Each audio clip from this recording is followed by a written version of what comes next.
Within the IO Link consortium of companies, there are sensor and actuator specialists and there are connectivity specialists. But unlike Balluff, there are very few that are experienced in both areas. Can you elaborate on that point of difference and why is it important?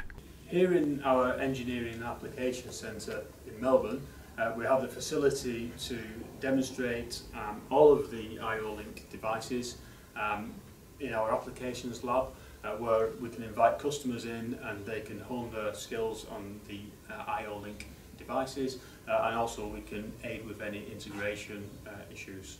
Let's take a closer look at some of the actual devices.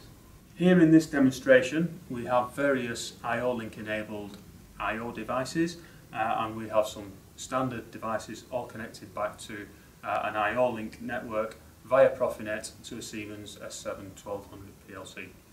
We're using this smart light to give us a visual feedback of some of the sensor and actuator inputs. This is the IO Link master, which is also a Profinet node. It's connected with this Profinet cable back to the Siemens S7-1200 PLC. The IO Link master has an integral Profinet switch, so you can daisy chain the masters as well as having a star formation. We have a large power connector which allows us to supply 9 amps of power to the outputs directly from the box. Each port individually can supply up to 2 amps of power to an output device.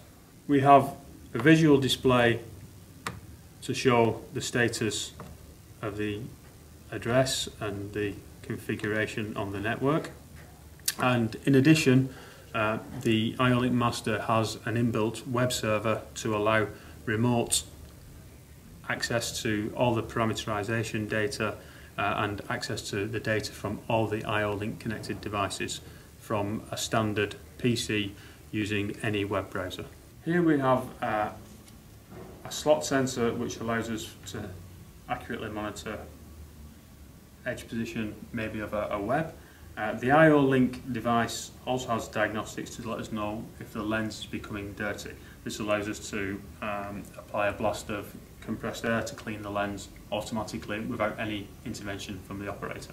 An Rfid reader, which when I present a tag will read the data on the tag, in this case displaying the yellow LEDs on the smart light, and with a different tag the red LEDs.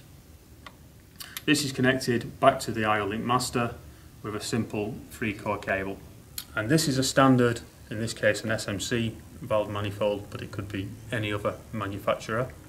In this case the IO Link device is actually this connector. Usually the connector would have a 25-core or similar multi-core cable coming out the back there, a 25-pin connection on here. With the IO Link version we have the same 25-pin connection, but just a 3-core cable that allows the communication and the switching of the outputs via the IO Link from the PLC. This is an example of the vendor neutral nature of IO Link, where we have an ultrasonic sensor actually manufactured by Microsonic. In this case we can see as we move the target to a different distance, the smart light gives us a level representation. Here we have a Balluff inductive position sensor. This uses an inductive technology to indicate the position of a metallic target. This doesn't have to be any specific size, although for maximum accuracy we have a defined target size. But as you can see here, it works just with a coin. An analog sensor hub. This allows us to connect up to 8 digital inputs and 4 analog inputs to the IO Link network. In this case we have an encoder signal which is giving us a 0 to 10 volt signal which is being fed into the analog hub. This is the IO Link device which converts the analog signal to a digital IO Link signal and then passes this back to the network.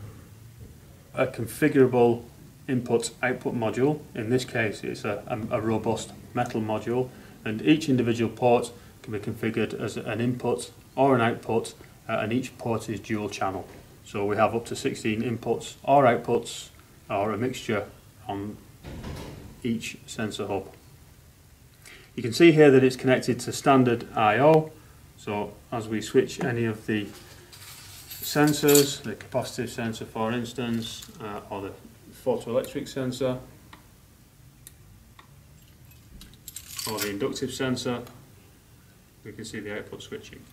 In this configuration, the IO Link sensor hub is connected to the master rather than directly with a 3-core cable. We go via an inductive coupler. This allows for the IO Link signal for up to 16 I/O to be passed across an air gap. You can see if I remove this top half of the case is now completely unpowered, and when we bring the inductive coupler back into a range of maybe 10 millimeters, we now power up the top half of the case and all the sensors are live, and the signals go back the other way across the air gap.